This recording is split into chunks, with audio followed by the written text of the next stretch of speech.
Hello, അസ്സലാമു അലൈക്കും. എന്തൊക്കെയുണ്ട് വിശേഷങ്ങൾ? എല്ലാവരും സുഖമായിരിക്കുന്നല്ലോ അല്ലേ? ഞാനൊക്കെ ഇവിടെ സുഖമായിരിക്കുന്നു. അപ്പോൾ വീഡിയോയിലേക്ക് പോകുന്നതിൻ്റെ മുമ്പ് നിങ്ങൾ ആദ്യമായിട്ടാണ് എൻ്റെ ചാനൽ കാണുകയെന്നുണ്ടെങ്കിൽ ഒന്ന് സബ്സ്ക്രൈബ് ചെയ്ത് നമ്മളെ ഫാമിലിയിലേക്ക് ഒന്ന് ജോയിൻ ചെയ്യണേ. ഇന്ന് നമ്മൾ ചെയ്യാൻ പോകുന്നത് ക്രാഫ്റ്റൊക്കെ ചെയ്യുന്ന എല്ലാവരുടെ വീട്ടിലുണ്ടാകുന്ന ആക്രിലിക് പെയിൻറ്റിൻ്റെ പെയിൻറ്റൊക്കെ കഴിഞ്ഞിട്ടുള്ള ബോട്ടിൽസ് വെച്ചിട്ടുള്ള ഒരു കുഞ്ഞ് ക്രാഫ്റ്റാണ് കേട്ടോ. അപ്പോൾ അതിന് വേണ്ടിയിട്ട് ഞാൻ കുറച്ച് ബോട്ടിൽസൊക്കെ ഒന്ന് റെഡിയാക്കി എടുത്തിട്ടുണ്ട്. ഇതെങ്ങനെയാണ് ക്ലീൻ ചെയ്യുന്നതെന്ന് വെച്ചാൽ നമ്മളൊരു ബൗളിലേക്ക് കുറച്ച് വെള്ളം എടുത്തിട്ട് അപ്പോൾ അതിലേക്ക് കുറച്ച് മാത്രം ഡിറ്റർജൻറ്റ് പൗഡറും കൂടി ഇട്ടിട്ട് ഒന്ന് ഈ ഒരു ബോട്ടിൽസൊക്കെ അല്ലേ നമ്മളെ പെയിൻറ്റ് കട്ടായിട്ടുള്ള അപ്പോൾ അതൊക്കെ ഇങ്ങനെ എടുത്ത് വെച്ചിട്ടുണ്ടായിരുന്നു. അപ്പോൾ കുറേ സമയം ഒരു 4-5 മണിക്കൂറൊക്കെ കഴിഞ്ഞിട്ട് ഞാനിങ്ങനെ എടുത്ത് വന്ന് അത് നോക്കിയപ്പോൾ തന്നെ അതിൻ്റെ അകത്ത് ആ പെയിൻറ്റൊക്കെ ഇങ്ങനെ ഇളകി പോകുന്നുണ്ട്. പിന്നെ അതുപോലെ സ്റ്റിക്കറൊക്കെ പെട്ടെന്ന് തന്നെ നമുക്ക് അത് ഇളക്കി മാറ്റാനൊക്കെ പറ്റുന്നുണ്ട്. ഇത് കുറേ കാലമായിട്ട് ഇങ്ങനെ പെയിൻറ്റൊക്കെ കഴിഞ്ഞിട്ട് ഇങ്ങനെ കട്ട പിടിച്ച് കിടക്കുന്ന ബോട്ടിൽസാണ്. അപ്പോൾ അതുകൊണ്ടാണ് ഞാനിങ്ങനെ കുറേ സമയം വെള്ളത്തിലിട്ടിട്ടുള്ളത്. നമ്മൾ പെയിൻറ്റൊക്കെ യൂസ് ചെയ്ത് കഴിഞ്ഞിട്ടുള്ളതാണ്. ജസ്റ്റ് വെള്ളത്തിൽ തന്നെ ഇങ്ങനെ കഴുകിയാൽ തന്നെ അത് പോകും കേട്ടോ. നിങ്ങൾക്ക് പെട്ടെന്ന് ക്ലീൻ ചെയ്ത് എടുക്കണം എന്നുണ്ടെങ്കിൽ കുറച്ച് ചൂടുവെള്ളത്തിൽ കുറച്ച് ഡിറ്റർജൻറ്റ് പൗഡറും കൂടി ഇട്ടിട്ട് അതിലിങ്ങനെ ഈ ബോട്ടിൽസൊക്കെ എടുത്ത് വെച്ച് കുറച്ച് സമയം കഴിയുമ്പോൾ തന്നെ നമുക്ക് പെട്ടെന്ന് തന്നെ ക്ലീൻ ചെയ്യാൻ പറ്റും. ഇനിയിപ്പോൾ ഏതെങ്കിലും ഒരു സൈഡിലൊക്കെ പെയിൻറ്റ് ഇരിക്കുന്നുണ്ടെങ്കിൽ ഒരു പഴയൊരു ബ്രഷ് യൂസ് ചെയ്തിട്ട് നമ്മളതൊന്ന് ഇങ്ങനെ ക്ലീൻ ചെയ്തെടുത്താൽ മതി. നമ്മൾ പെയിൻറ്റ് കഴിഞ്ഞ ഉടനെ തന്നെ ക്ലീൻ ചെയ്യുകയാണെന്നുണ്ടെങ്കിൽ നമ്മൾ സാധാ വെള്ളത്തിൽ തന്നെ ഇങ്ങനെ വാഷ് ചെയ്തെടുത്താൽ നമുക്ക് പെട്ടെന്ന് തന്നെ ക്ലീൻ ചെയ്യാൻ പറ്റും. അപ്പോൾ ഞാൻ കുറച്ച് ബോട്ടിൽസൊക്കെ ഒന്ന് ക്ലീൻ ആക്കി വെച്ചിട്ടുണ്ട്. ഇനിയിപ്പോൾ നമുക്കത് സാധാരണ വെള്ളത്തിലൊന്നിട്ടിട്ട് നന്നായിട്ടൊന്നിങ്ങനെ ക്ലീൻ ചെയ്തെടുക്കാം. അപ്പോൾ 1-2 തവണ ഒന്നിങ്ങനെ കഴുകുമ്പോൾ തന്നെ നമ്മളെ ബോട്ടിൽസൊക്കെ നല്ല ക്ലീൻ ആയിട്ട് കിട്ടിക്കോളൂ കേട്ടോ. ഇനി നമ്മളിത് നന്നായിട്ടൊന്ന് ഡ്രൈ ആക്കി എടുത്താൽ മതി. അപ്പോൾ ഞാൻ കുറേ ബോട്ടിൽസ് ക്ലീൻ ചെയ്ത് എടുത്തിട്ടുണ്ട്. അപ്പോൾ അതിൽ ഞാൻ ഒരേ ടൈപ്പിലുള്ള ഒരു 4-5 ബോട്ടിൽസാണ് കേട്ടോ ഞാൻ ഈ ഒരു ഇതിന് വേണ്ടി യൂസ് ചെയ്യുന്നത്. അപ്പോൾ നമ്മൾ ബാക്കിയൊക്കെ നമുക്ക് പിന്നീട് വേറെ എന്തെങ്കിലും ഒരു ക്രാഫ്റ്റൊക്കെ ചെയ്യാം. അപ്പോൾ ഞാൻ ഈ ഒരു സ്ക്വയർ ടൈപ്പ് ബോട്ടിൽസാണ് എടുത്തിട്ടുള്ളത്. അപ്പോൾ ആ ഒരു ബോട്ടിൽ ഞാൻ പെയിൻറ്റ് ചെയ്തെടുക്കാൻ വേണ്ടിയിട്ട് ഞാനിവിടെ യെല്ലോ കളറാണ് എടുത്തിട്ടുള്ളത്. ഇനി നമ്മൾ എന്താ ചെയ്യേണ്ടതെന്ന് വെച്ചാൽ നമ്മൾ ഏത് ബോട്ടിലാണോ നമുക്ക് പെയിൻറ്റ് ചെയ്തെടുക്കേണ്ടത് ആ ബോട്ടിലിൻ്റെ അകത്തോട്ട് നമ്മൾ പെയിൻറ്റ് ഒഴിച്ചു കൊടുക്കണം. അപ്പോൾ നമ്മൾ പെയിൻറ്റ് ഒഴിച്ച് കൊടുത്തിട്ട് നന്നായിട്ട് അതൊന്നിങ്ങനെ തിരിച്ചെടുക്കണം കേട്ടോ. അപ്പോൾ കുറച്ച് അധികം തന്നെ ഒന്ന് പെയിൻറ്റ് ഒഴിക്കണം. ഇപ്പോൾ 1 ഡ്രോപ്പ് 2 ഡ്രോപ്പ് ഒന്നും പോരാ. അപ്പോൾ നമ്മൾ ഒഴിച്ചിട്ട് ആ ഒരു ബോട്ടിൽ ഇങ്ങനെ നമ്മളിങ്ങനെ റോൾ ചെയ്തെടുക്കുന്ന സമയത്ത് എല്ലാ ഭാഗത്തോട്ടും പെയിൻറ്റ് ആവുമല്ലോ. എന്നിട്ട് നമ്മൾ ഏത് ഭാഗത്തോട്ടാണ് വേണ്ടതെന്ന് വെച്ചാൽ ഇതുപോലെ ഇങ്ങനെ തട്ടി കൊടുക്കുന്ന സമയത്ത് നമുക്ക് ആ ഒരു ഏതെങ്കിലും ഭാഗത്ത് പെയിൻറ്റ് ആവാത്തുണ്ടെങ്കിൽ അവിടെയൊക്കെ പെയിൻറ്റ് ആയിക്കോളും. പിന്നെ അതിങ്ങനെ കുറച്ച് താഴ്ത്തി വെക്കുന്ന സമയത്ത് ആ ഒരു നെക്കിൻ്റെ സൈഡിലേക്കൊക്കെ ജസ്റ്റ് പെയിൻറ്റ് ഇറങ്ങി വന്നിട്ട് റെഡി ആയിട്ട് കിട്ടും. എന്നിട്ട് നമുക്ക് എക്സ്ട്രാ അതിൽ പെയിൻറ്റ് ഉണ്ടെന്ന് തോന്നുകയാണെങ്കിൽ അത് നമുക്ക് വേറൊരു ബോട്ടിലേക്ക് ഇതുപോലെ നമുക്ക് പെയിൻറ്റ് ചെയ്യാനുള്ള ബോട്ടിലേക്ക് ഒഴിച്ചു കൊടുക്കാം. അപ്പോൾ അങ്ങനെ നമുക്ക് ബോട്ടിൽസൊക്കെ വേണമെങ്കിൽ പെയിൻറ്റ് ചെയ്ത് കൊടുക്കാം കേട്ടോ. അപ്പോൾ ഞാൻ ഈ ഒരു പാറ്റേണിൽ ഞാൻ 2 ബോട്ടിൽ പെയിൻറ്റ് ചെയ്ത് എടുത്തിട്ടുണ്ട്. ബാക്കി 2 ബോട്ടിൽ ഞാൻ സാധാരണ നമ്മൾ ചെയ്യുന്ന പോലെ സ്പോഞ്ച് വെച്ചിട്ട് ടാബ് ചെയ്തിട്ട് കൊടുക്കുമല്ലോ, അപ്പോൾ അങ്ങനെയും പെയിൻറ്റ് ചെയ്തെടുത്തിട്ടുണ്ട്. അപ്പോൾ ഇത് 4 ഇപ്പോൾ ഡ്രൈ ആയിട്ടുണ്ട്. അപ്പോൾ അതിൻ്റെ ഡിഫറൻസ് നിങ്ങൾക്ക് കാണിച്ചു തരാം. കാരണം നമ്മൾ ഇതുപോലെ ഇങ്ങനെ പെയിൻറ്റ് ഒഴിച്ചിട്ട് ബോട്ടിൽ ചെയ്തില്ല. അപ്പോൾ ആ ഒരു ബോട്ടിൽ നല്ലൊരു ലുക്കാണ് കാണാൻ. കണ്ടില്ല, അതിൻ്റെ ആ ബോട്ടിലിൻ്റെ താഴെ ഭാഗത്തൊരു കട്ടിയുള്ള ഭാഗം ഉണ്ടല്ലോ, ആ ഒരു ഭാഗം നമുക്ക് കാണാൻ പറ്റും. പിന്നെയാണെന്നുണ്ടെങ്കിൽ അത് നല്ലൊരു ആ ബോട്ടിലിൻ്റെ ഗ്ലൈസിങ് ഒക്കെ അതുപോലെ തന്നെ ഇരിക്കും ചെയ്യും. നമ്മൾ അകത്താണല്ലോ പെയിൻറ്റ് ചെയ്തിട്ടുള്ളത്. പിന്നെ നമ്മൾ സാധാരണ സ്പോഞ്ച് വെച്ചിട്ട് ചെയ്യുന്നതിന് ആ താഴെയുള്ള ഒരു കട്ടിയുള്ള ഭാഗം കാണില്ല. പിന്നെ ആണെന്നുണ്ടെങ്കിൽ നമ്മൾ എങ്ങനെ പെയിൻറ്റ് ചെയ്തെടുത്താലും ഇതുപോലെ ഒരു ബോട്ടിലിൻ്റെ ഒരു ഷൈനിങ് ഒന്നും കിട്ടില്ലല്ലോ. അപ്പോൾ അങ്ങനെ ഞാൻ 2 ബോട്ടിൽ മാത്രം അങ്ങനെ ചെയ്തു. അപ്പോൾ ഞാൻ ആ ഒരു ഡിഫറൻസ് കാണിക്കാൻ വേണ്ടിയിട്ടാണ് നിങ്ങൾക്ക് 2 ടൈപ്പിൽ ഞാൻ പെയിൻറ്റ് ചെയ്തെടുത്തിട്ടുള്ളത്. ഇനി ഞാൻ അടുത്തായിട്ടുള്ള 2 ബോട്ടിൽസ് നമ്മൾ സാധാരണ ചെയ്യുന്ന പോലെ സ്പോഞ്ച് ഉപയോഗിച്ചിട്ട് ഡാബ് ചെയ്തിട്ട് ഇങ്ങനെ പെയിൻറ്റ് ചെയ്തെടുക്കുകയാണ്. കാരണം എന്താണെന്ന് വെച്ചാൽ നമ്മൾ ആ ഫസ്റ്റ് അതിൻ്റെ അകത്തോട്ട് ഒഴിച്ചിട്ട് ചെയ്യുന്ന പോലെ ചെയ്യുകയാണെന്നുണ്ടെങ്കിൽ കുറച്ചധികം നമുക്ക് പെയിൻറ്റ് ആവും. കാരണം അതിൻ്റെ അകത്തോട്ട് അങ്ങനെ കട്ടിയിൽ നല്ല തിക്കായിട്ട് തന്നെയാണ് വരുന്നത്. അപ്പോൾ അതുകൊണ്ട് എൻ്റെ കയ്യിൽ ഒരുപാട് പെയിൻറ്റ് ഇല്ലാത്തതുകൊണ്ട് ഞാനിപ്പം ബാക്കി 2 ബോട്ടിൽസ് ഞാൻ ഇതുപോലെയാണ് പെയിൻറ്റ് ചെയ്തിരിക്കുന്നത്. നമ്മൾ സ്പോഞ്ച് ഉപയോഗിച്ചിട്ട് ഇങ്ങനെ ആദ്യം ബ്രഷ് കൊണ്ട് പെയിൻറ്റ് ചെയ്തെടുത്തിട്ട് സ്പോഞ്ചോട്ടൊന്ന് ജസ്റ്റ് ഒന്നിങ്ങനെ ആ ഒരു ടെക്സ്ചർ കാണാൻ വേണ്ടിയിട്ട് ജസ്റ്റ് ഒന്നിങ്ങനെ ടാപ്പ് ചെയ്ത് കൊടുക്കുന്നുണ്ട്. അപ്പോൾ അങ്ങനെ ഞാനിവിടെ 6 ബോട്ടിൽസും യെല്ലോ കളർ പെയിൻറ്റ് ചെയ്ത് റെഡിയാക്കി എടുത്തിട്ടുണ്ട്. ഇപ്പം നമ്മൾ 6 ബോട്ടിൽസ് ഇവിടെ നന്നായിട്ട് ഡ്രൈ ആയിട്ടുണ്ട്. സത്യം പറഞ്ഞാൽ നല്ലൊരു ഭംഗിയുണ്ട് കേട്ടോ നമ്മൾ ആ ഒരു പെയിൻറ്റ് ഒഴിച്ചിട്ട് ചെയ്തിട്ടുള്ള ഒരു ബോട്ടിൽസ്. അപ്പോൾ നമുക്കത് ചെയ്ത് കഴിഞ്ഞാൽ പിന്നീട് നമ്മൾ ആ ഒരു ടൈപ്പിലേ നമ്മൾ ചെയ്യാൻ ഇൻട്രസ്റ്റ് കാണിക്കുള്ളൂ. കാരണം അത്രക്കും ഭംഗിയുണ്ട് ആ ഒരു ടൈപ്പ് ബോട്ടിൽസ് കാണാനായിട്ട്.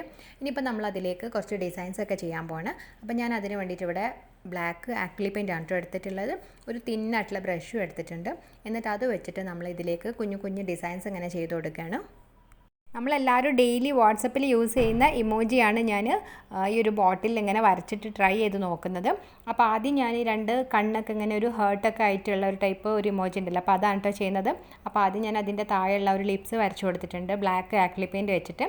അപ്പോൾ അത് കഴിഞ്ഞിട്ട് റെഡ് ആക്രിലിക് പെയിൻറ്റ് വെച്ചിട്ട് ഒരു 2 ഹാർട്ട് ഷേപ്പും കൂടെ ഒന്ന് വരച്ച് കൊടുത്തിട്ടുണ്ട്. അപ്പോൾ നല്ലൊരു ഭംഗിയുണ്ട് കേട്ടോ കാണാൻ. അങ്ങനെ നമുക്ക് ആ ഒരു ഇമോജി കറക്റ്റായിട്ട് തന്നെ കിട്ടിയിട്ടുണ്ട്. ഇനിയിപ്പോൾ നമ്മൾ അടുത്ത ബോട്ടിലേക്ക് പരീക്ഷിക്കാൻ പോകുന്നത് ഇതുപോലെ ആ ഒരു റെഡ് തന്നെ വെച്ചിട്ട് ഒരു ഹാർട്ട് ഷേപ്പ് വരച്ചു കൊടുത്തിട്ടുണ്ട്. പിന്നെ അതുപോലെ ഒരു കണ്ണ് ഇറുക്കിയിട്ടുള്ള ഒരു ടൈപ്പ് നല്ലൊരു ഭംഗിയുള്ള ഒരു ഇമോജി ഉണ്ടല്ലോ, അപ്പോൾ അതാണ് കേട്ടോ ഞാൻ ട്രൈ ചെയ്തത്. പക്ഷേ അത് അത്ര അങ്ങ് കറക്റ്റായിട്ട് വന്നില്ല. ഞാനിത് ഭയങ്കര സിമ്പിളായിരിക്കും എന്ന് വിചാരിച്ചിട്ട് ആദ്യം ജസ്റ്റ് ഇങ്ങനെ ഒരു പേപ്പറിലേക്ക് വരച്ചെടുത്തിട്ട് ഇങ്ങനെ സിമ്പിളായിട്ട് ഇങ്ങനെ വരച്ചെടുത്തിട്ട് അത് നോക്കി വരച്ചതായിരുന്നു. അപ്പോൾ അതാണ് ചെറിയ ചെറിയ ഡിഫറൻസ് ഒക്കെ വന്നിട്ടുള്ളത്. അങ്ങനെ നമ്മൾ രണ്ടാമത്തെ ബോട്ടിലും ഇവിടെ വരച്ച് കഴിഞ്ഞിട്ടുണ്ട്. നല്ലൊരു ഭംഗിയൊക്കെ വന്നിട്ടുണ്ട്. ഏകദേശം ഒരു ഇമോജിയൊക്കെ ആയിട്ടുണ്ട്. ഇനിയിപ്പോൾ അടുത്തായിട്ട് നമ്മൾ വരയ്ക്കാൻ പോകുന്നത് ഒരു മൈൻഡ് ചെയ്യാത്തൊരു ടൈപ്പ് ഇമോജി ഇല്ലേ, ആ ഒരു ഇമോജിയാണ് കേട്ടോ. അപ്പോൾ ഞാൻ വിചാരിച്ചു ഭയങ്കര സിമ്പിളാണെന്ന്, കാരണം ജസ്റ്റ് ഒരു കണ്ണും ഇങ്ങനെ ചുണ്ടും വരച്ചാൽ മതിയെന്ന്. പക്ഷേ വരച്ച് കഴിഞ്ഞപ്പോഴാണ് അത് മനസ്സിലാകുന്നത് കേട്ടോ. അത് അത്ര സിമ്പിളല്ല. കാരണം ഞാനത് വരച്ചു വന്നപ്പോഴത്തേക്ക് ചെറിയൊരു ഡിഫറൻസ് വന്നു. അപ്പോൾ അതിൻ്റെ ഒരു എക്സ്പ്രഷൻ തന്നെ കറക്റ്റ് മാറിയിട്ടുണ്ട്. അതെന്താ പറ്റിയെന്ന് വെച്ചാൽ ആ ഇമോജിയിൽ 2 കണ്ണും ഇങ്ങനെ ഒരേ സൈഡിലോട്ടായിരുന്നു കേട്ടോ. അപ്പോഴാണല്ലോ അവർ മൈൻഡ് ചെയ്യാത്തൊരിത് വരിക. പക്ഷേ ഇതിൽ ഞാൻ വരച്ച് വന്നപ്പോൾ 2 സൈഡിലോട്ടായിട്ടാണ് കണ്ണ് വന്നത്. അപ്പം അങ്ങനെ ഒരു മൈൻഡ് ചെയ്യാത്തല്ല, ഏകദേശം ഒരു ചിരിക്കുന്ന പോലത്തെ ഒരു ടൈപ്പിലാണ് കേട്ടോ വന്നിട്ടുണ്ടായിരുന്നത്. പിന്നെ ഞാനത് മാറ്റാനൊന്നും പോയിട്ടില്ല. ഓരോ ഇമേജസും ഓരോ എക്സ്പ്രഷൻ ആണല്ലോ. ഇനിയിപ്പോൾ അടുത്തായിട്ട് ഞാൻ നന്നായിട്ട് ഇങ്ങനെ പൊട്ടിച്ചിരിക്കുന്ന ടൈപ്പ് ഒരു ഇമോജിയാണ് വരച്ചിട്ടുള്ളത്. അപ്പോൾ അത് ഭയങ്കര സിമ്പിളായിട്ട് തന്നെ വരച്ചെടുത്തു. പക്ഷേ അതിൽ 1-2 ഡിഫറൻസ് ഒക്കെ വന്നിട്ടുണ്ടായിരുന്നു. എന്നാലും കുഴപ്പമൊന്നുമില്ല, ഏകദേശം അത് റെഡിയാക്കി എടുത്തിട്ടുണ്ടായിരുന്നു. ഇനിയിപ്പോൾ അടുത്തായിട്ട് നമ്മൾ 5ാമത്തെ വരയ്ക്കാൻ പോകുന്നത് ഒരു പ്രത്യേകതരം ഇമോജിയാണ്. അപ്പോൾ അതിൻ്റേത് എനിക്ക് എന്താ പറയാമെന്നറിയില്ല. കാരണം നമ്മളിങ്ങനെ നാവൊക്കെ നീട്ടിയിട്ട് ഒരു കളിയാക്കുന്ന പോലത്തെ ഒരു ചിരിയൊക്കെ ഇല്ലേ, ആ ഒരു ടൈപ്പ് ചിരിയാണ് കേട്ടോ. അപ്പോൾ അത് നല്ല ഭംഗിയായിട്ട് തന്നെ വരച്ചെടുത്തിട്ടുണ്ട്. നല്ലൊരു ഭംഗിയുണ്ട്. പക്ഷേ അതിൻ്റെ ഒരു കളറ് പിങ്ക് കളറായിരുന്നു. അപ്പോൾ ആ ഒരു കളർ എൻ്റെ കയ്യിലില്ലാത്തതുകൊണ്ട് ഞാനൊരു പർപ്പിൾ കളറാണ് യൂസ് ചെയ്തിട്ടുണ്ടായിരുന്നത്. ഇനിയിപ്പോൾ അടുത്തായിട്ട് നമ്മൾ വരയ്ക്കാൻ പോകുന്ന ഇമോജി നമ്മൾ ചിരിച്ച് ഇങ്ങനെ കണ്ണിന്ന് വെള്ളം വരുന്നൊരു ഇമോജി ഇല്ലേ, ആ ഒരു ഇമോജിയാണ് കേട്ടോ. അപ്പോൾ ഞാൻ ആദ്യം ബോട്ടിലിൻ്റെ ഒരു സൈഡിൽ ഫസ്റ്റ് ഇങ്ങനെ വരച്ച് കഴിഞ്ഞപ്പം അത്ര അങ്ങ് ശരിയായില്ല കേട്ടോ. പിന്നെ ഞാൻ മായ്ക്കാനൊന്നും പോയിട്ടില്ല. അതിൻ്റെ വേറൊരു സൈഡിലേക്ക് ഞാൻ വരച്ചു കൊടുത്തു. അപ്പോൾ അത് ഏകദേശം ഒന്നിങ്ങനെ റെഡി ആയിട്ട് കിട്ടിയിട്ടുണ്ട്. ആ ഒരു ലൈറ്റ് ബ്ലൂ കളർ വെച്ചിട്ട് ഇങ്ങനെ ആ ഒരു കണ്ണുനീര് വരുന്നില്ല, അപ്പോൾ അതൊക്കെ വരച്ചൊന്ന് റെഡിയാക്കി എടുത്തിട്ടുണ്ട്. അപ്പോൾ നല്ലൊരു ഭംഗിയായി വന്നിട്ടുണ്ട്. അങ്ങനെ നമ്മൾ നല്ല ക്യൂട്ടായിട്ടുള്ള ഒരു 6 ഇമോജസ് നമ്മളിവിടെ വരച്ച് കഴിഞ്ഞിട്ടുണ്ട്. നല്ലൊരു ഭംഗിയൊക്കെ ആയി വന്നിട്ടുണ്ട് അല്ലേ. അപ്പോൾ ഏകദേശം ആ ഒരു എക്സ്പ്രഷനൊക്കെ ആയിട്ടുണ്ട്. നമ്മൾ ചിലതൊക്കെ ഇങ്ങനെ ചെറിയൊരു ഡിഫറൻസ് വന്നു, എന്നാലും നല്ലൊരു ഭംഗിയായി തന്നെ വന്നിട്ടുണ്ട്. അപ്പോൾ നമുക്ക് ഇനിയും ഒരുപാട് നല്ല ഭംഗിയുള്ള നല്ല എക്സ്പ്രഷനൊക്കെ ഉള്ള ഇമോജസ് ഉണ്ട്. അപ്പോൾ ഞാനിപ്പോൾ ഇത്രയും ചെയ്യുന്നുള്ളൂ കേട്ടോ. അപ്പോൾ ഒരു 6 ബോട്ടിൽ നമ്മളിവിടെ ചെയ്ത് കഴിഞ്ഞിട്ടുണ്ട്. നല്ലൊരു ഭംഗിയുണ്ട് കേട്ടോ, കാണാൻ നല്ല ക്യൂട്ടാണ്. നമുക്ക് ഈ ഒരു പെയിൻറ്റിൻ്റെ ബോട്ടിൽ നമ്മൾ ക്രാഫ്റ്റ് ചെയ്യുന്ന എല്ലാവരുടെ വീട്ടിലും ഉണ്ടാവും. അപ്പം നമ്മൾ അതൊക്കെ യൂസ് ചെയ്തിട്ട് ഇതുപോലൊക്കെ ഒന്ന് ട്രൈ ചെയ്ത് നോക്കിയാൽ നല്ലൊരു ഭംഗിയായിരിക്കുമല്ലോ കാണാനും. പിന്നൊരു കാര്യം നിങ്ങളോട് പറയാനുള്ളത്, നമ്മൾ പെയിൻറ്റ് ഇങ്ങനെ അകത്ത് ഒഴിച്ചിട്ട് ചെയ്തിട്ടുണ്ടായിരുന്ന ആ ഒരു ബോട്ടിൽ നല്ലൊരു ഭംഗിയുണ്ട് കേട്ടോ കാണാനും. അപ്പോൾ അതിൽ നമ്മൾ ഇമോജസ് വരച്ചിട്ടുള്ളതാണ് നല്ല ഭംഗിയുള്ളത്. കാരണം ആ ഒരു ബോട്ടിലിൻ്റെ താഴെ ഒരു കട്ടിയുള്ള ഭാഗമൊക്കെ കാണുമ്പോൾ നല്ല രസമുണ്ട്.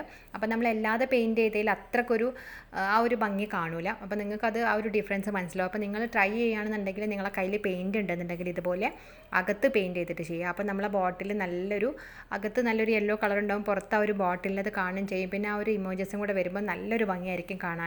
അപ്പോൾ നമുക്ക് ആരും അത് കണ്ടാൽ പറയും നല്ല ക്യൂട്ടാണെന്ന്. കാരണം നമ്മൾ പുറത്ത് ഇങ്ങനെ പെയിൻറ്റ് ചെയ്യുന്നതിനേക്കാളും എനിക്ക് നല്ല ഇഷ്ടപ്പെട്ടത് ആ ഒരു ഇങ്ങനെ കാണുന്ന സമയത്ത് അകത്ത് ആ ഒരു പെയിൻറ്റ് ചെയ്തിട്ടുള്ളത് തന്നെയാണ്. പിന്നെ എൻ്റെ കയ്യിലിപ്പോൾ പെയിൻറ്റിൻ്റെ ഷോർട്ടേജ് ഉള്ളതുകൊണ്ടാണ് ഞാൻ അങ്ങനെ ഒന്ന് ട്രൈ ചെയ്ത് നോക്കിയിട്ടുണ്ടായിരുന്നത് കേട്ടോ. പിന്നെ ഞാൻ ആ ലൈറ്റ് ബ്ലൂ ഇങ്ങനെ മിക്സ് ചെയ്ത സമയത്ത് കുറച്ച് ഇങ്ങനെ ബാക്കി ഉണ്ടായിരുന്നു. അപ്പോൾ അത് ഞാൻ 1-2 ബോട്ടിലിൻ്റെ താഴെ ഭാഗത്ത് ജസ്റ്റ് ഇങ്ങനെ പെയിൻറ്റ് ചെയ്ത് കൊടുത്തിട്ടുണ്ടായിരുന്നു. അതാണ് ആ ഒരു ബ്ലൂ കളർ കാണുന്നത് കേട്ടോ. അപ്പോൾ ഇതുപോലെ നമ്മൾ കുറേ ബോട്ടിൽ ഇതുപോലെ വാട്സപ്പിലെ ഇമേജസ് ഒക്കെ ചെയ്തിട്ട് വെച്ചാൽ നല്ലൊരു ഭംഗി ഉണ്ടാവും കേട്ടോ കാണാനും. അപ്പോൾ നമ്മളുടെ ഇന്നത്തെ ആ ഒരു പെയിൻറ്റിൻ്റെ ബോട്ടിൽസ് വെച്ചിട്ടുള്ള ഒരു ക്യൂട്ടായിട്ടുള്ള ഒരു സിമ്പിളായിട്ടുള്ള ഒരു വീഡിയോ നിങ്ങൾക്ക് എല്ലാവർക്കും ഇഷ്ടമായിട്ടുണ്ടാവുമെന്ന് വിചാരിക്കുന്നു. അപ്പോൾ അഭിപ്രായങ്ങളൊക്കെ ഒന്ന് എല്ലാവരും ഒന്ന് കമൻറ്റ് ചെയ്യണം കേട്ടോ. പിന്നെ ഒരു കാര്യം, വീഡിയോ അപ്ലോഡ് ചെയ്യുന്ന സമയത്ത് തന്നെ വന്നിട്ട് കമൻറ്റ് ചെയ്യുന്ന 5 കമൻറ്റ് ഞാൻ നെക്സ്റ്റ് വീഡിയോയിൽ ഉൾപ്പെടുത്തുന്നതായിരിക്കും. അപ്പോൾ അഭിപ്രായങ്ങളൊക്കെ ഒന്ന് എല്ലാവരും ഒന്ന് കമൻറ്റ് ചെയ്യാനും, അതുപോലെ എപ്പോഴും പറയാനുള്ള പോലെ തന്നെ വീഡിയോസൊക്കെ ഫാമിലിക്ക് ഫ്രണ്ട്സിനൊക്കെ ഒന്ന് ഷെയർ ചെയ്ത് കൊടുക്കാനും മറക്കരുത് കേട്ടോ. അപ്പം ഇവിടെ വന്നിട്ടുള്ളവർ ആരെങ്കിലും നമ്മളെ ചാനൽ സബ്സ്ക്രൈബ് ചെയ്യാത്തവരുണ്ടെങ്കിൽ പ്ലീസ് ഒന്ന് സബ്സ്ക്രൈബ് ചെയ്ത് സപ്പോർട്ട് ചെയ്യണേ. അപ്പോൾ നിങ്ങളെ കയ്യിൽ പെയിൻറ്റ് കഴിഞ്ഞിട്ടുള്ള ബോട്ടിൽസ് ഉണ്ടെന്നുണ്ടെങ്കിൽ ഇതുപോലൊക്കെ ഒന്ന് ട്രൈ ചെയ്ത് നോക്കുക. അപ്പോൾ നിങ്ങൾ ട്രൈ ചെയ്ത് നോക്കിയുള്ള പിക്ചേഴ്സൊക്കെ അയച്ചേണ്ടത് ഇൻസ്റ്റാഗ്രാമിലേക്കും ഫേസ്ബുക്കിലേക്കുമാണ്. അപ്പോൾ അതിൻ്റെ സ്ക്രീൻഷോട്ടാണ് ഇവിടെ തന്നിട്ടുള്ളത്. പിക്കൊക്കെ അയക്കാൻ വരുന്ന സമയത്ത് എല്ലാവരും ഒന്ന് ഫോളോ ചെയ്യാനും മറക്കരുത്. അപ്പോൾ അതുപോലെ നമ്മളെ ചാനലിൽ വീഡിയോസ് അപ്ലോഡ് ചെയ്യുന്നത് വെനസ്ഡേ, ഫ്രൈഡേ, സൺഡേ 4:30 PM അപ്പോൾ അടുത്ത ദിവസം നമുക്ക് നല്ലൊരു വീഡിയോ ആയിട്ട് വരാം കേട്ടോ. അപ്പോൾ അതുവരെ എല്ലാവരും ഹാപ്പി ആയിട്ടിരിക്കുക, സേഫ് ആയിട്ടിരിക്കുക.